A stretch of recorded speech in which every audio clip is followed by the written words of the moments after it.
I'm going to show you how I made this wooden homesteading basket. It's perfect for carrying things around the garden or the homestead. It would also make a great gift for a special gardener in your life. Come follow along. First, you'll need to trace the end basket pieces on your 1x12 inch lumber. Next, I trimmed the basket end pieces with my circular saw.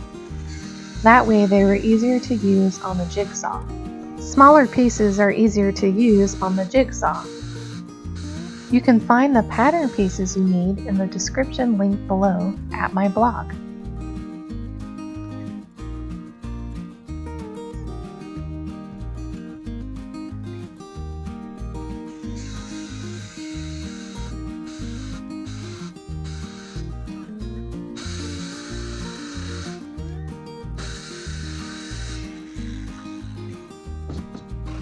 Use a scroll saw or a hand jig to cut out the pieces.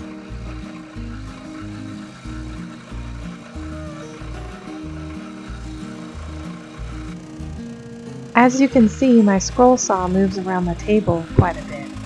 I need to securely fasten it to a more permanent workspace.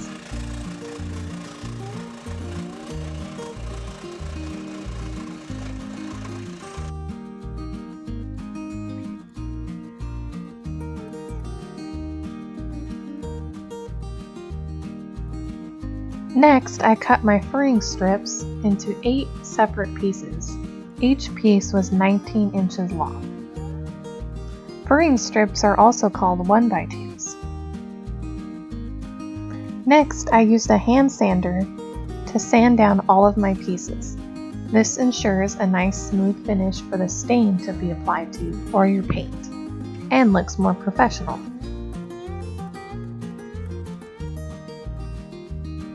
Here I am attaching my spade bit to the drill. Use a spade bit that will fit with your dowel rod size. Next, I clamped each of my basket end pieces down and used a spade bit drill to drill a hole that was the size of my dowel rod into the wood. I did not drill all the way through the wood, I just wanted a recessed hole for the dowel rod to sit in. But if you wanted a different look to your handle, you could drill all the way through and use a longer cut of a dowel rod than I did. It all depends on the look you are wanting. The template on the blog link will show you where to drill your hole.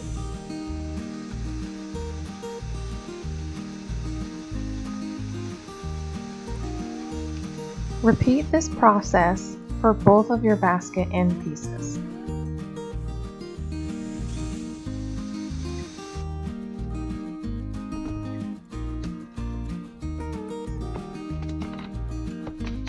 And there you have it. All the pieces are prepped and ready to be secured in place. 2 basket end pieces with holes drilled and 8 furring strips. I started off aligning the bottom strips, 1 on each end of the basket, to ensure all the pieces fit in place well. For this step, I used my brad gun attached to the air compressor to secure everything in place.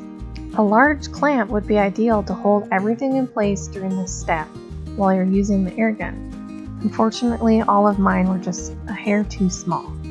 I secured each wood furring strip with 2 brad nails. I used wood glue to secure the dowel rod handle in place and also used a brad nail on each side. For the final step, I stained everything with a wood stain and then wiped away the excess. Lastly, once the stain had dried, I sprayed the basket with a matte clear sealer to ensure it stood up to the elements.